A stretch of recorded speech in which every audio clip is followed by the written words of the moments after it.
గారు కోరినట్టు ఈ గ్రామానికి నేను అడగకపోతే నాకు ప్రజలకు ఎలా చేయాలంటే ఒక ఇన్సిడెంట్ చెప్తాను మీకు. నేను ఏ విధంగా పనిచేస్తున్నానో, ఇక్కడ ఎంచుకున్న ఎంపీ ఎటువంటి ఎంపీ అని కూడా మీకు తెలియాలి. నేను ఆఫీస్లో కూర్చున్నప్పుడు ప్రతిరోజు ప్రజలు ఏదో సమస్యతో వస్తుంటారు. అది ఏంటి అని విని అక్కడికక్కడే నేను మాట్లాడి దాన్ని పరిష్కారం చేస్తే 100లో సుమారు 95 to 98 సాల్వ్ చేశాను నేను.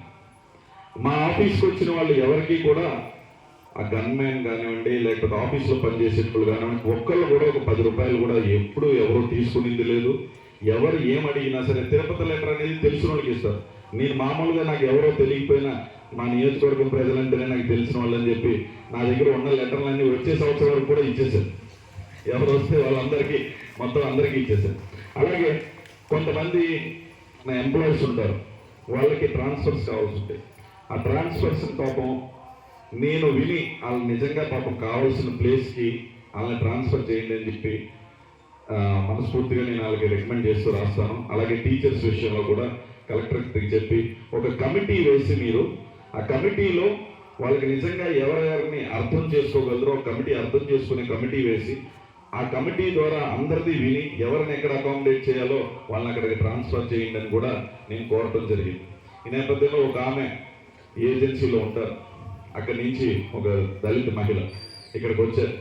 సార్ నేను 13 సంవత్సరాల నుంచి అక్కడే ఉండిపోతున్నానండి, కానీ నా ఊరు కాదు అది.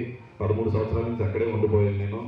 నన్ను ఏదో విధంగా ఇక్కడికి 13 సంవత్సరాల తర్వాత ఇక్కడికి ఒక అవకాశం నన్ను ఇక్కడికి ట్రాన్స్ఫర్ చేయించి పెట్టండి అని అడిగారు. సరేమ్మా మీరు నా దగ్గరికి ఎందుకు వచ్చారు అని అడిగారు. నా పేరు ఎవరు చెప్పారండి? మా ఊర్లో చెప్పారండి. ఎంపీ గారి దగ్గరికి అయితే ఎవరిని అడగవలసిన అవసరం లేదు, ఎవరిని తీసుకెళ్ళవలసిన అవసరం లేదు. నిజంగా మీరు బాధపడుతున్నట్టయితే ఆయనకి తెలియపరచండి, ఆయన చేసి పెడతారు అని చెప్తే, ఇదేనండి ఫస్ట్ టైం నేను ఒక రాజకీయ నాయకుల దగ్గరికి రావటం అని చెప్పి మా ఒంటరి దళిత మహిళ వచ్చి నన్ను అడగగానే నేను మాట్లాడి ఆ ట్రాన్స్ఫర్ చేయించి పెట్టాను. అంటే నిజంగా ఆవిడకి అర్హత ఉంది అక్కడికి వెళ్ళడానికి, అది అంటే చేయించి పెట్టాను. అలాగా నిస్వార్థంగా మీరు ఎంచుకున్న పార్లమెంటేరియన్ కూడా మీకు ఎప్పుడూ సహకరిస్తూ మన నియోజకవర్గాన్ని అభివృద్ధి చేస్తూ నేను మాటిస్తున్నా.